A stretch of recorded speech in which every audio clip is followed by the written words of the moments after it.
पिता और पुत्र और पवित्र आत्मा के नाम पर। आमीन। हमारे प्रभु यीशु ख्रिस्त के कृपा, ईश्वर का प्रेम तथा पवित्र आत्मा का साहचर्य आप सबों को प्राप्त हो। और आपको भी।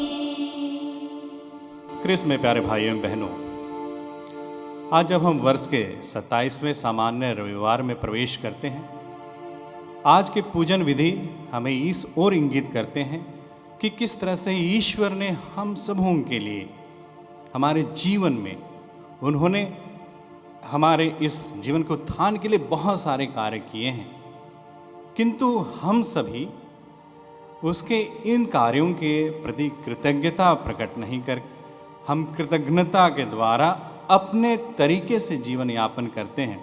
और इस बात को आज के पहले पाठ में, जिसे नबी ईसायास दागबारी के दृष्टांत के द्वारा, और साथ ही साथ आज के सुसमाचार में, जिसे हम दागबारी के दृष्टांत में ही देखेंगे, यह हमारे लिए इंगित करता है कि ईश्वर ने हमें स्वतंत्रता प्रदान की है, लेकिन स्वतंत्रता के साथ ही साथ उन्होंने हमें कर्तव्यता का बोध प्रदान किया है, जिसे हमें नितांत आवश्यक रूप से अपने जीवन में लागू करना है।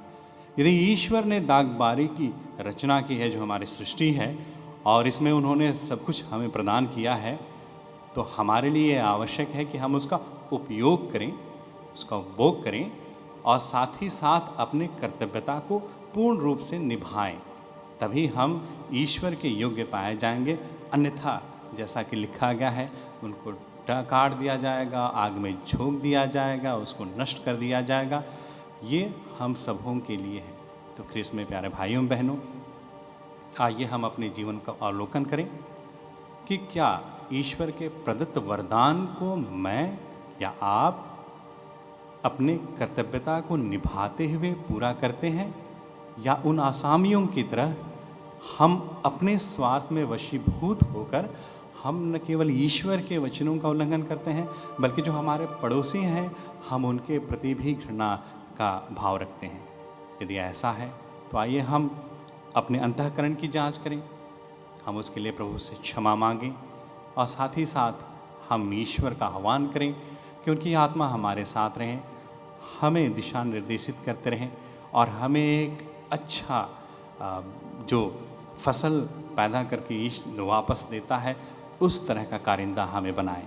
तो आइए इसके लिए हम प्रार्थना करते हुए अपने गलत अपराधों को प्रभु के समक्ष स्वीकार करें, और उनके लिए हम हृदय से क्षमा मांगें।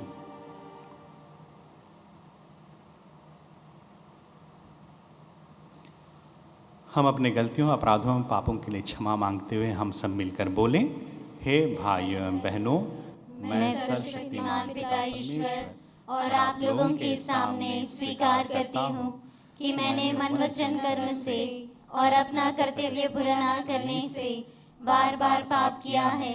मैं अपना दोष स्वीकार करती हूँ। इसलिए मैं धन्य कुंवारी मरियम से, सब स्वर्गदूतों, सब संतों और आप लोगों से, हे भाइयों बहनों, विनती करती हूँ कि आप मेरे लिए प्रभु परमेश्वर से प्रार्थना करें। सर्वशक्तिमान पिता परमेश्वर हम लोगों पर दया करें, हमारे पाप क्षमा कर हमको अनंत जीवन प्रदान करे। आमीन।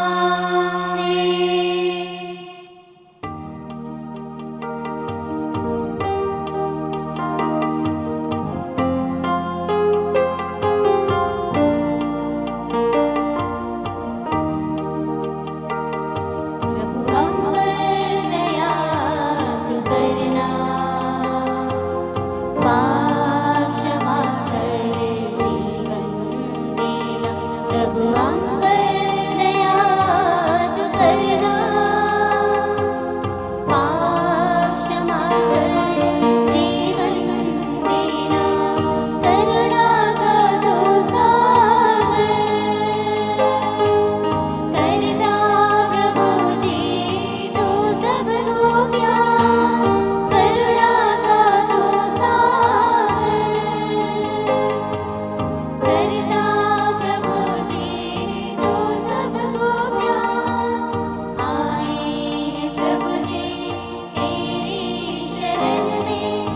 निर्मल तू सबको बना दे। आए हैं प्रभु जी तेरी शरण में, निर्मल तू सबको बना दे। प्रभु हम पर दया तू करना, पाप क्षमा कर जीवन देना। प्रभु हम पर दया तू करना, पाप क्षमा कर जीवन देना। पाप क्षमा कर जीवन देना। पाप क्षमा कर जीवन देना।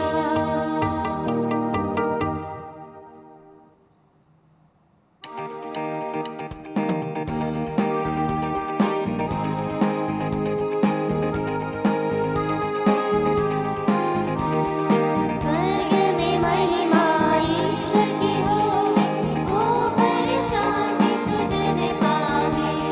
स्वर्ग में महिमा ईश्वर की हो, ऊपर शांति सुजन पावे।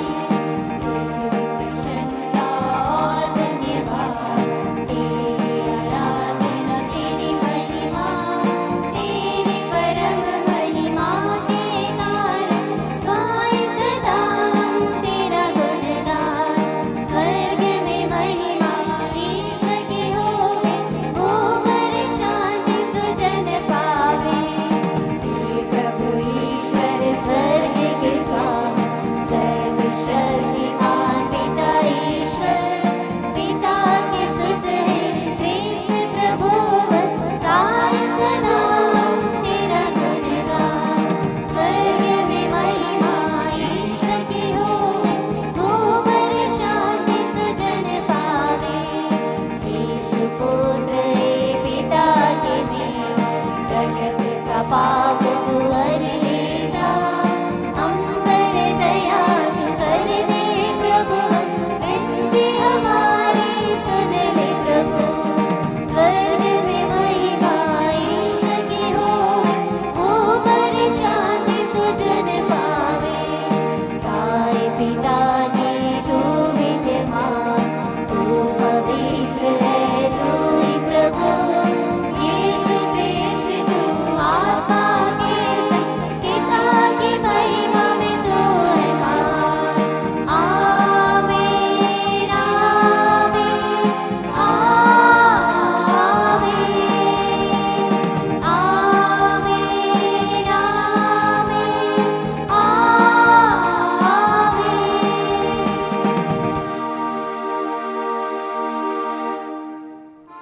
हम प्रार्थना करें। हे सर्वशक्तिमान जीवंत ईश्वर, तू हमें हमारी आशा और अभिलाषा से अधिक प्यार करता है। ऐसी कृपा करके हमारे सारे पाप तेरी ही दया के अनंत प्रवाह से धुल जाएं। जो कुछ हम तुझसे मांगने का साहस नहीं करते, उसे भी प्रदान करने की कृपा कर। यह हमारी दीन प्रार्थना है हमारे प्रभु और तेरे पुत्र यीशु ख्रिस्त के द्वारा, जो ईश्वर होकर तेरे तथा पवित्र आत्मा के साथ युगानुयुग जीते और राज्य करते हैं।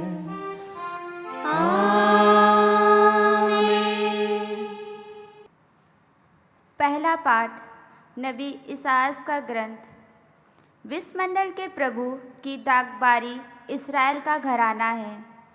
मैं अपने मित्र की दागबारी के विषय में अपने मित्र को एक गीत सुनाऊंगा। उपजाऊ ढाल पर मेरे मित्र की दागबारी थी, उसने उसकी ज़मीन खुदवाई, इसमें से पत्थर निकाल दिए और इसमें बढ़िया दाख लगवा दी।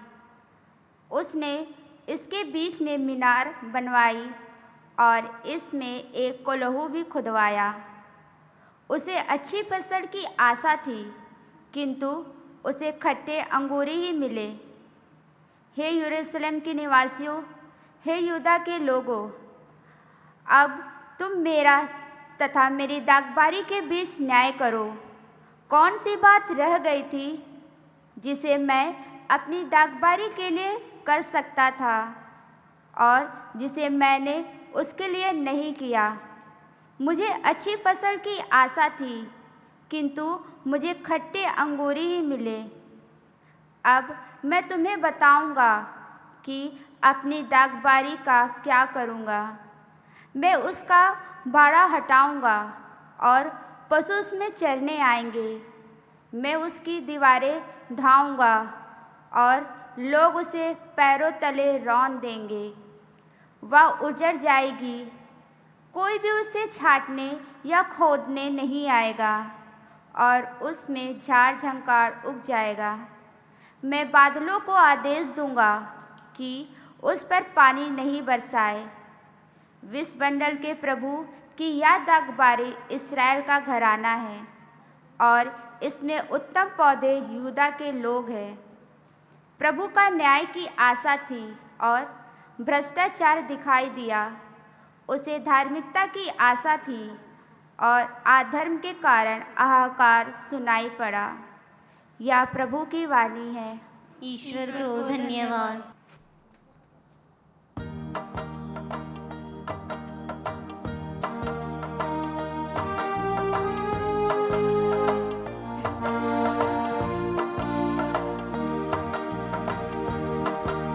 प्रभु की दागबारी इस्राएल का घराना है।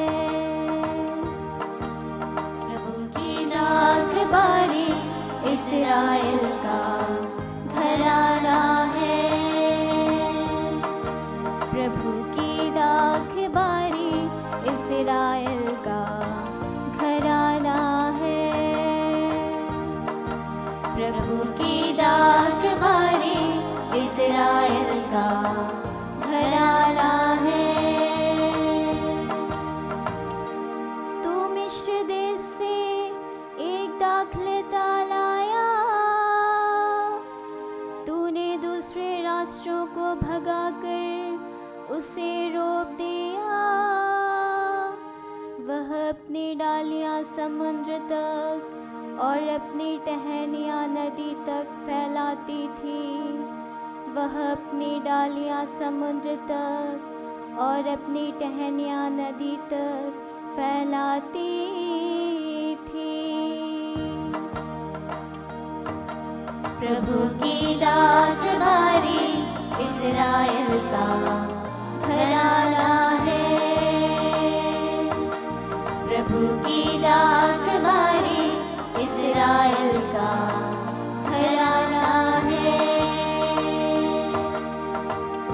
तूने उसका बाड़ा क्यों तोड़ डाला?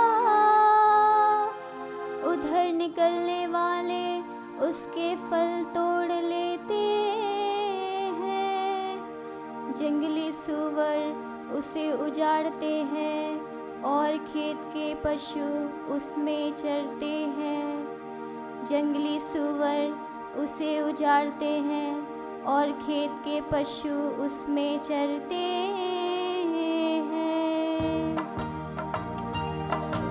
प्रभु की दागबारी इस्राएल का घराना है। प्रभु की दागबारी इस्राएल का घराना है। विश्वमंडल के प्रभु स्वर्ग से हम पर दया दृष्टि कर। तूने यह दाखलता लगाई है, आकर इसकी रक्षा कर। विश्वमंडल के प्रभु स्वर्ग से हम पर दया दृष्टि कर। तूने यह दाखलता लगाई है, आकर इसकी रक्षा कर। प्रभु की दागबारी इस्राएल का घराना है। प्रभु की दागबारी इस्राएल का घराना है। हम फिर कभी तुझे नहीं छोड़ेंगे, हमें बचाने की कृपा कर। हे विश्वमंडल मंडल के प्रभु, हमें वापस बुला, हम पर दया दृष्टि कर और हमारा उद्धार हो जाएगा। प्रभु की दात बारी इस्राएल का घराना है। प्रभु की दात बारी इस्राएल का घराना है। दूसरा पाठ फिलिपियों के नाम संत पौलुस का पत्र। किसी बात की चिंता मत कीजिए, हर ज़रूरतों में प्रार्थना कीजिए और विनय तथा धन्यवाद के साथ ईश्वर के सामने अपने निवेदन प्रस्तुत कीजिए, और ईश्वर की शांति जो हमारी समझ से परे है आपके हृदयों में विचारों को यीशु मसीह में सुरक्षित रखेगी।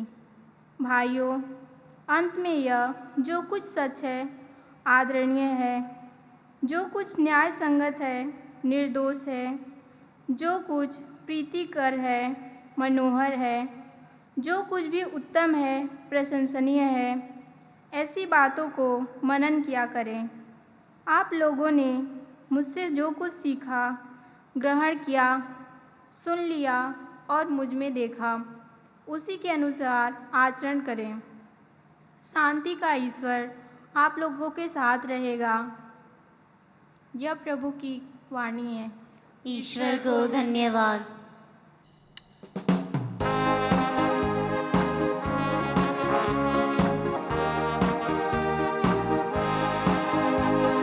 हालेलुया प्रभु की जय जय जय।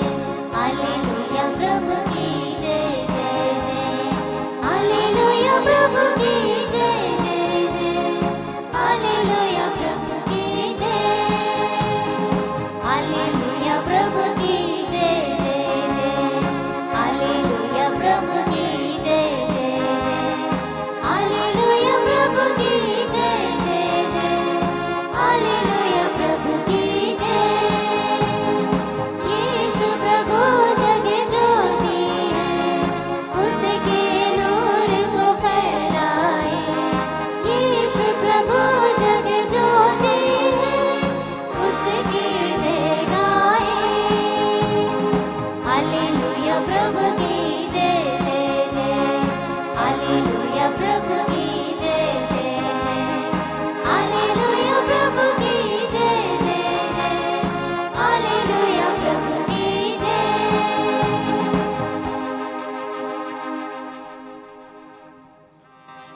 प्रभु आप लोगों के साथ हो। और आपके साथ भी। संत मत्ती के अनुसार आज का पवित्र सुसमाचार। प्रभु की जय। यीशु ने महायाजकों और जनता के नेताओं से कहा, एक दृष्टांत सुनो। किसी जमींदार ने एक दागबारी लगवाई, उसके चारों ओर घेरा बनवाया, उसमें रस का कुंड खुदवाया और पक्का मचान बनवाया। तब उसे आसामियों को पट्टे पर देकर वह परदेश चला गया। फसल का समय आने पर उसने आसामियों के पास अपने नौकरों को भेजा, जिससे वे फसल का हिस्सा वसूल करें। किंतु आसामियों ने उनके नौकरों को पकड़कर उनमें से किसी को मारा पीटा, किसी की हत्या कर दी और किसी को पत्थर से मार डाला। इसके बाद उसने पहले से अधिक नौकरों को भेजा और आसामियों ने उनके साथ भी वैसा ही किया। अंत में उसने यह सोचकर अपने पुत्र को उनके पास भेजा कि वे मेरे पुत्र का आदर करेंगे। किंतु पुत्र को देखकर आसामियों ने एक दूसरे से कहा, यह उत्तराधिकारी है, चलो हम इसे मार डालें और इसकी विरासत पर कब्जा कर लें। उन्होंने उसे पकड़ लिया और दागबारी से बाहर निकाल कर मार डाला। जब दागबारी का स्वामी लौटेगा तो वह उन आसामियों का क्या करेगा? उन्होंने यीशु से कहा, वह उन दुष्टों का सर्वनाश करेगा और अपने दागबारी का पट्टा दूसरे आसामियों को देगा। जो समय पर फसल का हिस्सा देते रहेंगे। यीशु ने उनसे कहा, क्या तुम लोगों ने धर्म ग्रंथ में यह कभी नहीं पढ़ा? कारीगरों ने जिस पत्थर को बेकार समझकर निकाल दिया था, वही कोने का पत्थर बन गया है। यह प्रभु का कार्य है, यह हमारी दृष्टि में अपूर्व है। इसलिए मैं तुम लोगों से कहता हूँ, स्वर्ग का राज्य तुमसे ले लिया जाएगा और ऐसे राष्ट्र को दिया जाएगा जो इसका उचित फल उत्पन्न करेगा। यह प्रभु का दिव्य सुसमाचार है। क्रिस्त की जय।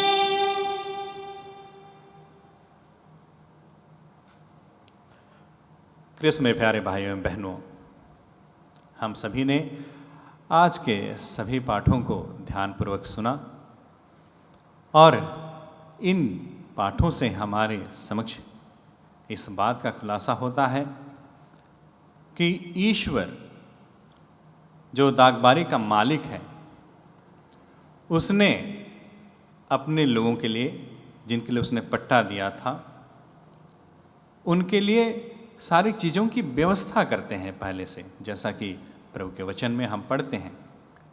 अगर हम नबी ईसायास के पहले पाठ से भी लेंगे तो वो अपने मित्र को गाने के रूप में वो बताता है कि मैं उनके लिए सब कुछ बनवाऊंगा, कुंड खुदवाऊंगा, दीवार लगवाऊंगा, बीच में मीनार लगवाऊंगा और उस रस कुंड के लिए साथ ही साथ मैं कोल्हू भी लगवाऊंगा।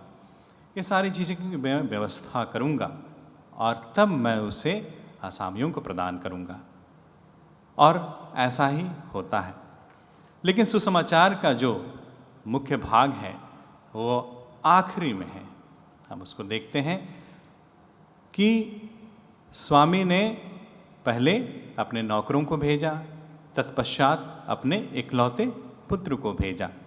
लेकिन आसामियों का जो रवैया था वो बिल्कुल मालिक के सोच के विपरीत था और इसीलिए जैसे ही उन्होंने उत्तराधिकारी को देखा, उन्होंने कहा कि ये तो उत्तराधिकारी है, चलो इसे मार डालें। क्रिस्त में प्यारे भाइयों बहनों, यह उस समय यहूदियों फरीसियों के लिए प्रभु ने इस बात को उनके समक्ष रखा कि जिस तरह से वो अपने धर्म को मानने या उसे मनवाने या उसका प्रदर्शन करने की जो उनकी प्रवृत्ति थी, उसका जो मर्म था उसे वो समझाना चाहते थे। इसलिए वो अंत में कहते भी हैं कि स्वर्ग का राज्य तुम लोगों से ले लिया जाएगा और उनके लिए दे दिया जाएगा जो इसके लिए फल उत्पन्न करते हैं।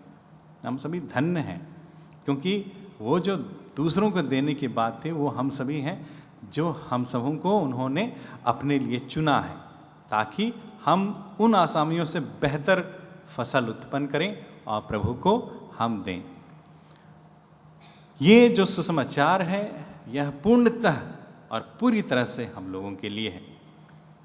हम जो जीवन में कार्य करते हैं, हम जिस तरह से अपने पाए गए गुणों का, साधनों का उपयोग करते हैं, जैसा कि प्रभु ने हम सबों को प्रदान किया है विभिन्न विभिन्न तरीके से, और हम किस तरह से उसका हम फल वापस करते हैं, क्योंकि केवल हम अपने लिए ही नहीं बल्कि फसल के स्वामी को उसका फल हमें वापस करना है।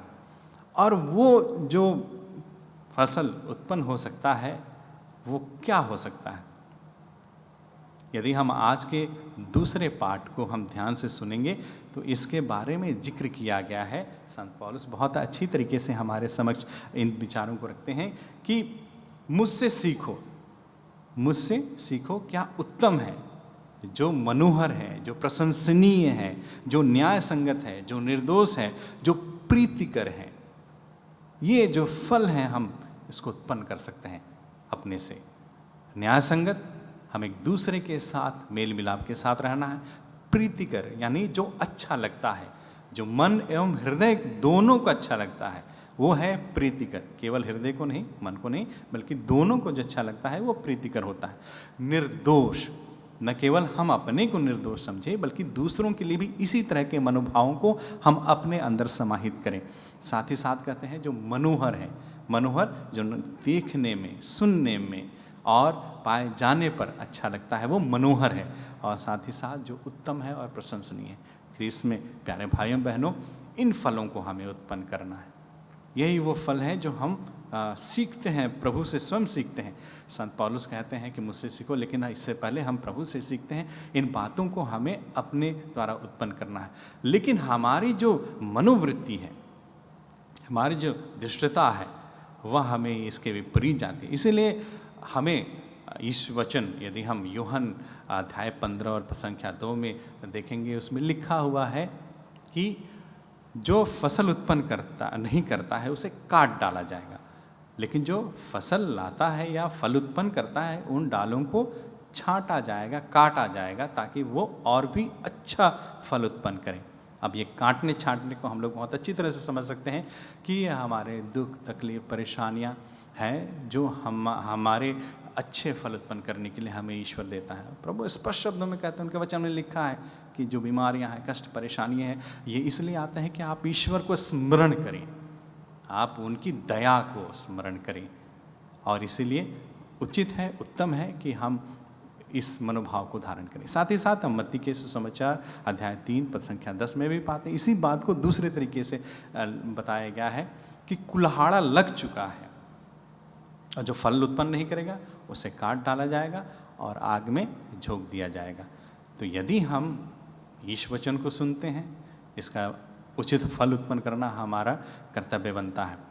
और जो आखिर में प्रभु ने कहा है, जिसे स्त्रोत ग्रंथ 108 से लिया गया है, वो है, कारीगर ने जिस पत्थर को बेकार समझ लिया था वही कोने का पत्थर बन गया है, और यह कार्य ईश्वर का है और महान है। अब कोने का पत्थर समझाने की ज़रूरत नहीं है कि जब कोना मिलाया जाता है तो बड़ी मुश्किल से मिलाया जाता है, खासकर जब उस समय भवन बनाए जाते थे, पत्थर एक तरह के नहीं होते थे, तो वहाँ कुछ ऐसे पत्थर की आवश्यकता होती थी जो पूरा भार संभालता था, यानी उसको बनाता था। प्रभु उसी पत्थर का जिक्र करते हैं, और कलीसिया वह भवन है और यह पत्थर प्रभु यीशु स्वयं है जो मजबूती प्रदान करते हैं। तो हमारे जीवन में भी जब हम जीवन यापन करते हैं, परेशानियाँ, कष्ट, दुख हमारे सामने आते हैं, हमें प्रभु का सहारा लेने आवश्यक है। और हम यदि प्रभु का सहारा लेते हैं तो हम उनके बताए मार्गों पर चलना हमारा कर्तव्य बनता है। और इसलिए आज की पाठ हमें आह्वान करते हैं एक अच्छा आसामी बनने के लिए और उनके गुणों को धारण करने के लिए, और तभी हम ईश्वर के अनुरूप हम जीवन यापन कर सकेंगे और फल उत्पन्न कर सकेंगे, जो हमारे लिए नितांत आवश्यक है। कि यदि हम स्वर्ग राज में प्रवेश करना चाहते हैं तो हमें उनके योग्य आचरण करना नितांत आवश्यक है।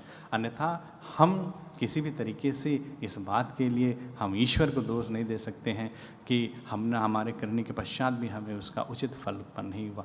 लेकिन जिस तरह से नबी लोगों के लिए ईश्वर के वचन को पहुंचाया, उसी तरह आज हमारे समक्ष प्रभु के वचन हमारे साथ हैं।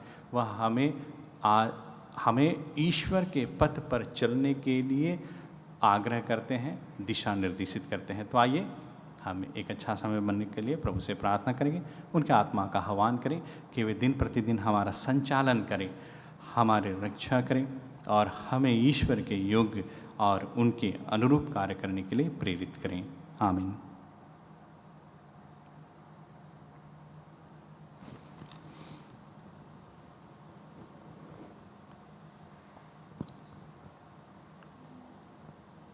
आइए हम प्रभु पर पूर्ण भरोसा रखते हुए हम अपने विश्वास को दोहराएं। हम स्वर्ग और पृथ्वी के सृष्टिकर्ता सर्वशक्तिमान पिता ईश्वर में विश्वास करते हैं और उसके इकलौते पुत्र हमारे प्रभु यीशु क्रिस्त में हम विश्वास करते हैं, जो पवित्र आत्मा के द्वारा गर्भ में आए, कुंवारी मरियम से जन्मे, उन्होंने पौंतुस पिलातुस के शासनकाल में दुख भोगा, वह क्रूस पर चढ़ाए गए, मर गए, दफनाए गए और लोक में उतरे, वह तीसरे दिन मृतकों में से जी उठे, स्वर्ग गए, सर्वशक्तिमान पिता ईश्वर के दाहिने विराजमान है, वहां से जीवित और मृतकों का न्याय करने आएंगे। हम पवित्र आत्मा, पवित्र कैथोलिक कलीसिया, धर्मियों की सहभागिता, पापों की क्षमा, शरीर के पुनरुत्थान और अनंत जीवन में विश्वास करते हैं। आमीन। विश्वासियों की निवेदन।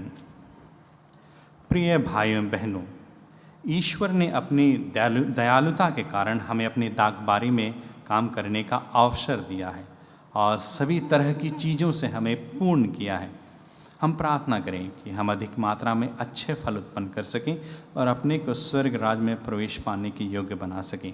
आइए हम इनके लिए प्रार्थना करें, साथ ही साथ अपने पारिवारिक प्रार्थनाओं को, अपनी ज़रूरतों को और उन प्रार्थनाओं को जिन्हें लोगों ने हमें चढ़ाने के लिए आग्रह किया है, हम उन सभी प्रार्थनाओं को प्रभु के समक्ष रखें और कहें, हे पिता हमारी प्रार्थना सुन।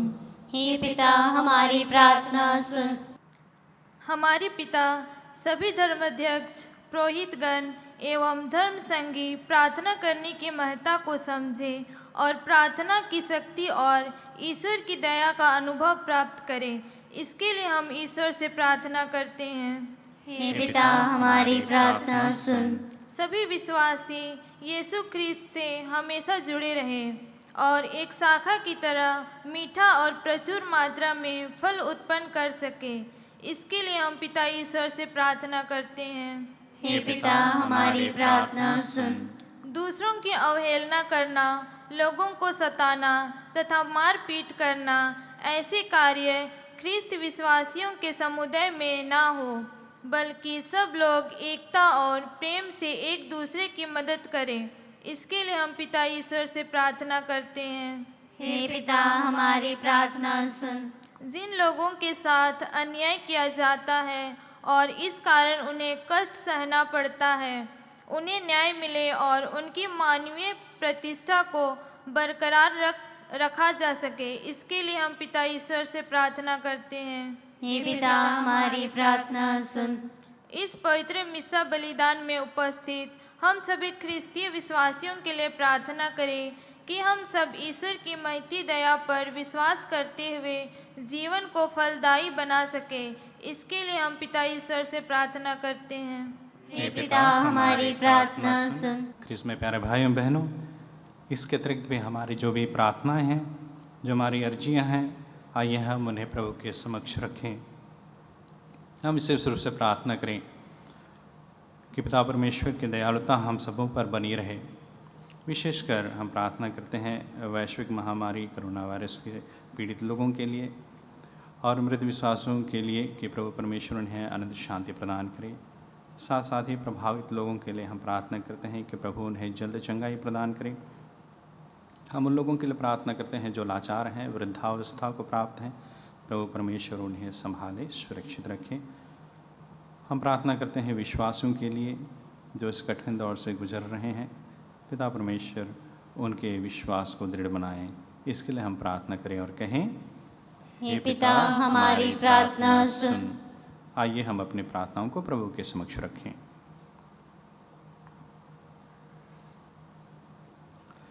हे पिता ईश्वर, अच्छे फल की उम्मीद करना आपके लिए स्वाभाविक है। जब आपने दागबारी लगाने में इतनी लगन, मेहनत तथा कष्ट उठाए हैं, आप बहुत नाराज़ हो जाते हैं जब आपके ही बच्चे अच्छे फल उत्पन्न नहीं करते हैं। हमें यह कृपा प्रदान कर कि हम सदा अच्छे और प्रचुर मात्रा में फल उत्पन्न कर सकें। हम यह प्रार्थना करते हैं उन्हें हमारे प्रभु यीशु ख्रीस्त के द्वारा, आमीन।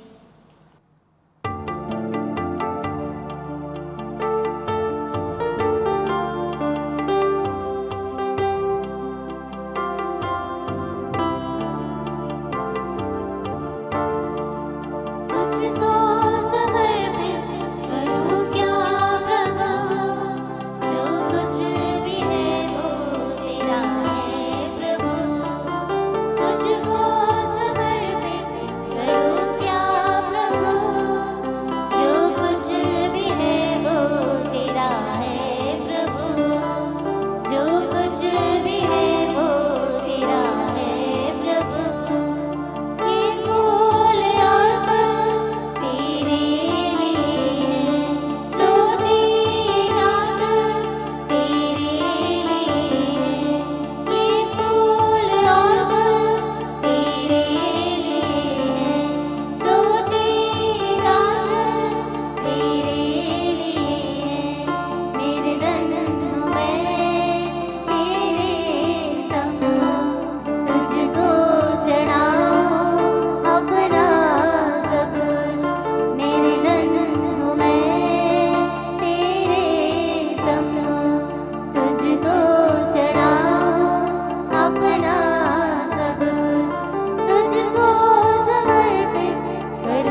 बहनों, प्रार्थना कीजिए कि सर्वशक्तिमान पिता परमेश्वर मेरा और आपका यह बलिदान ग्रहण करें। प्रभु अपने नाम की स्तुति तथा महिमा के लिए और हमारे तथा अपने समस्त पवित्र कलीसिया के लाभ के लिए आपके हाथों से यह बलिदान ग्रहण करें। हे प्रभु, यह बलि कृपा पूर्वक ग्रहण कर, जिसे चढ़ाने का आदेश तूने दिया है। तेरी सेवा में हम जिस संस्कार का अनुष्ठान कर रहे हैं वह हमें पवित्र बनाए और हमारे मुक्ति करे। हमारी यह प्रार्थना सुन हमारे प्रभु यीशु ख्रीस्त के द्वारा।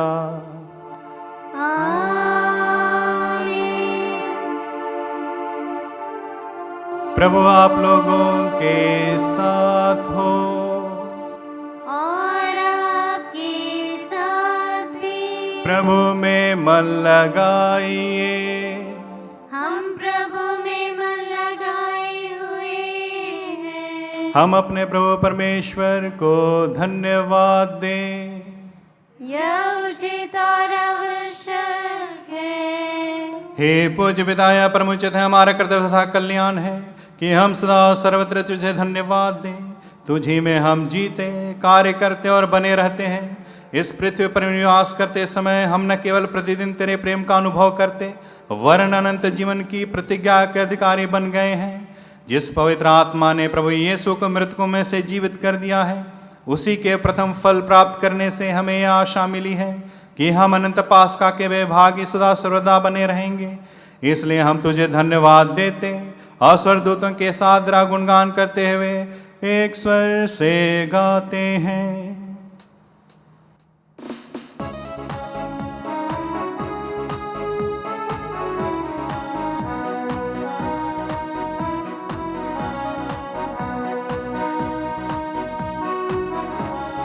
पावन पावन पावन तब है सकल सृष्टि के प्रभु परमेश्वर। सकल सृष्टि के प्रभु परमेश्वर।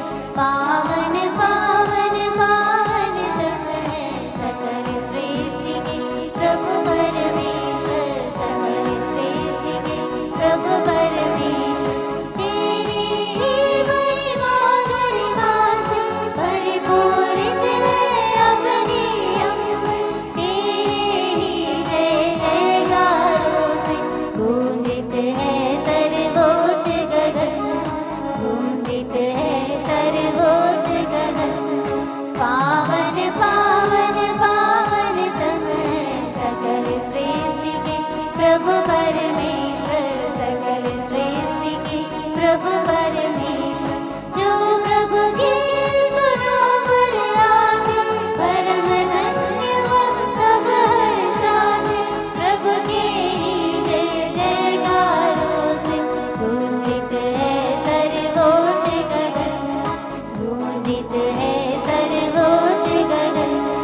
पावन पावन पावन तब है सकल सृष्टि के प्रभु परमेश्वर। सकल सृष्टि के प्रभु परमेश्वर।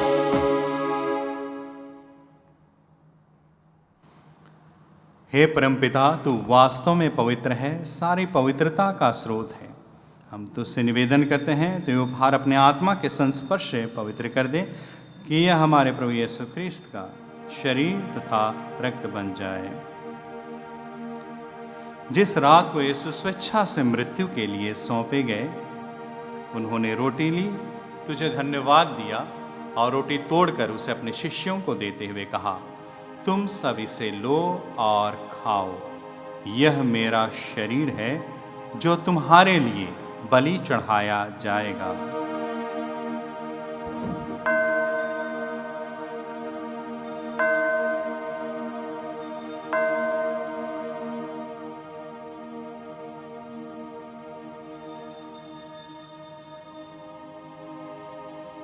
इसी भांति भोजन के बाद उन्होंने कटोरा लिया, तुझे धन्यवाद दिया और उसे अपने शिष्यों को देते हुए कहा, तुम सब इसे लो और पियो।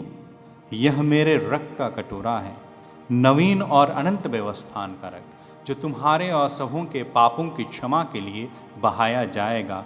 तुम मेरी स्मृति में यह किया करो।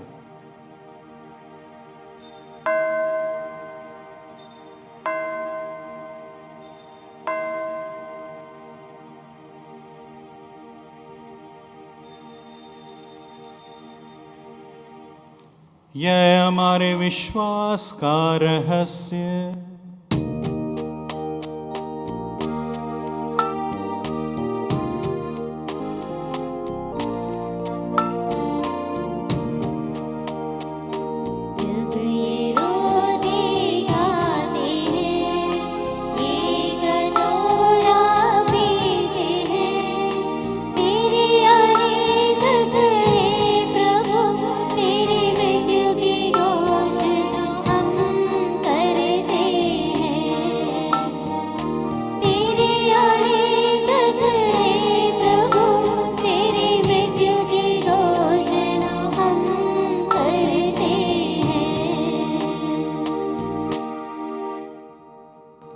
हे परमपिता, यह आज्ञा मानकर हम अपने प्रभु की मृत्यु और पुनरुत्थान की स्मृति में तुझे जीवन की रोटी और मुक्ति का कटोरा चढ़ाते हैं। हम तुझे धन्यवाद देते हैं कि तूने हमें अपने सम्मुख उपस्थित होने और अपनी सेवा करने का सौभाग्य प्रदान किया है। हमारा नम्र निवेदन है कि हम सब जो ख्रिस्त का शरीर तथा रक्त ग्रहण करते हैं, पवित्र आत्मा के द्वारा एकता के सूत्र में बंधे रहें। प्रभुवर हमारे संत पिता फ्रांसिस, हमारे धर्माध्यक्ष राफी मंजुली और सभी याजकों के साथ विश्व भर में फैली अपनी कलीसिया की सुधि ले तथा इसे प्रेम में सिद्ध बना दे। हे प्रभु, हमारे उन भाई बहनों की भी सुधि ले जो पुनरुत्थान की आशा में परलोक सुधार चुके हैं। आइए हम उन लोगों के लिए प्रार्थना करें जो ईश्वर के समक्ष अपने पुरस्कार को प्राप्त करने के लिए हमारे घर परिवार, हमारे पास पड़ोस और हमारे जान पहचान में इन दिनों में गुजरे हैं। हम उन सबों के लिए विशेष रूप से प्रार्थना करें कि प्रभु उन्हें अपने स्वर्ग राज्य में उन्हें शांति प्रदान करें। उन्हें और सभी मृतकों को अपने पुण्य दर्शन का सौभाग्य प्रदान कर हम सब पर दया दृष्टि डाल कि हम भी अनंत जीवन के सहभागी बने और ईश्वर की माता धन्य कुमारी मरियम, प्रेरितगण और सब संतों के साथ जो युग युग में तेरे विश्वस्त सेवक सेविकाएं बने रहें, तेरा स्तुतिगान कर सकें तेरे पुत्र यीशु ख्रीस्त के द्वारा। इन्हीं प्रभु ख्रीस्त के द्वारा, इन्हीं के साथ और इन्हीं में, हे सर्वशक्तिमान पिता ईश्वर, पवित्र आत्मा के साथ तुझे समादर तथा महिमा युगान युग मिलती रहती है।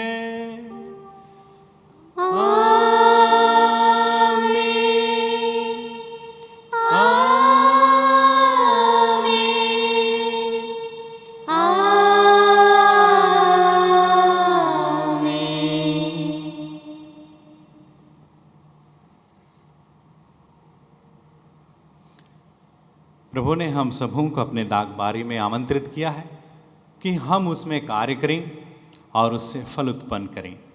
आइए हम प्रभु से उनके आत्मा का आह्वान करें कि हमें वह शक्ति प्रदान करें कि हम ईमानदारी से उस दागबारी में काम कर सकें और फल उत्पन्न कर सकें। आइए इस कृपा के लिए हम प्रभु से प्रार्थना करते हुए हम सब मिलकर बोलें, हे हमारे पिता जो स्वर्ग में है, तेरा नाम पवित्र किया जावे, तेरा राज्य आवे, तेरी इच्छा जैसे स्वर्ग में है वैसे इस पृथ्वी पर भी पूरी हो। हमारा प्रतिदिन का आहार हमें दे और हमारे अपराध हमें क्षमा कर जैसे हम भी अपने अपराधियों को क्षमा करते हैं, और हमें परीक्षा में ना डाल परंतु बुराई से बचा। हे प्रभु, हम तुझसे प्रार्थना करते हैं सभी बुराइयों से हमें बचा और जीवन में हमें कृपा पूर्वक शांति प्रदान कर। हम तेरे दया से सदा पाप से दूर और हर विपत्ति से सुरक्षित रहें और उस दिन की प्रतीक्षा करते रहें जब हमारे मुक्तिदाता यीशु ख्रिस्त फिर प्रकट होकर हमारे मंगलमय आशा पूरी करेंगे। क्योंकि तेरा राज्य, तेरा सामर्थ्य और तेरी महिमा अनंत काल तक बनी रहती है। हे प्रभु यीशु ख्रिस्त ने अपने प्रेरितों से कहा है, मैं तुम्हारे लिए शांति छोड़ जाता हूँ, अपनी शांति तुम्हें प्रदान करता हूँ।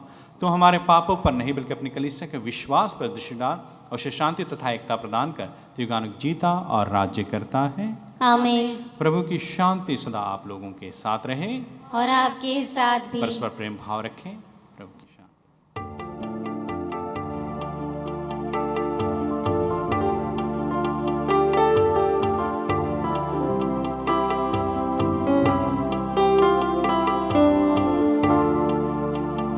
ईश्वर के प्रेम ने प्यारे, तुम लेते आप जगत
देखें ईश्वर का बलित मेमना जो सारे संसार के पाप को हर लेता है। धन्य है हम सभी जो प्रभु के सुंदर भोज में यहाँ पर बुलाए गए हैं। हे प्रभु, मैं इस योग्य नहीं हूँ कि आप मेरे यहाँ आए, किंतु एक ही शब्द कह दीजिए और मेरी आत्मा चंगी हो जाएगी।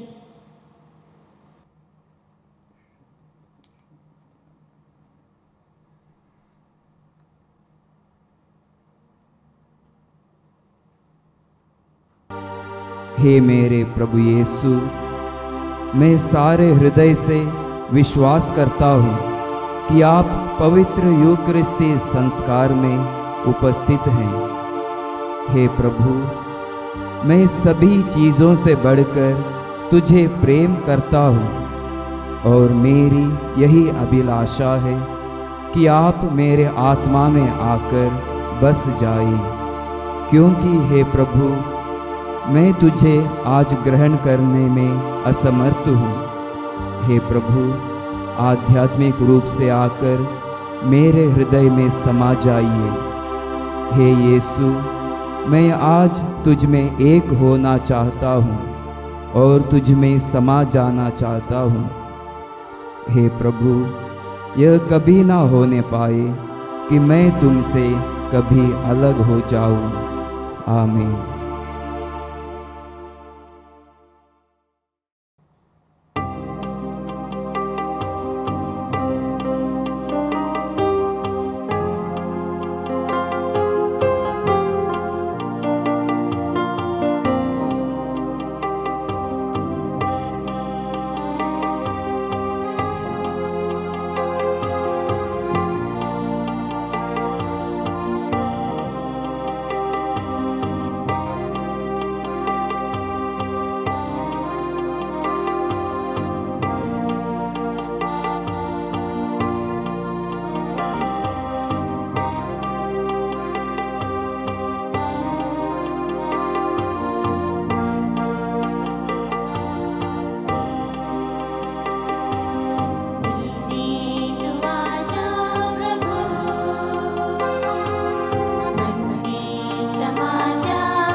हम प्रार्थना करें।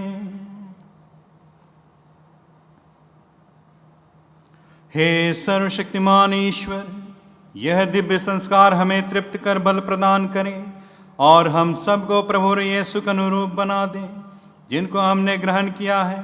हम यह प्रार्थना करते हैं उन्हें हमारे प्रभु यीशु क्रिस्त के द्वारा। आमीन।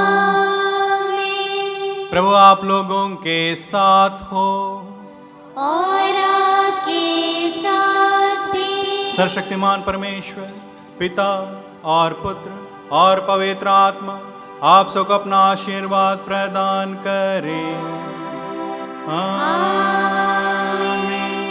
आप लोग विदा लें, प्रभु की शांति में जीवन बिताएं। ईश्वर को धन्यवाद।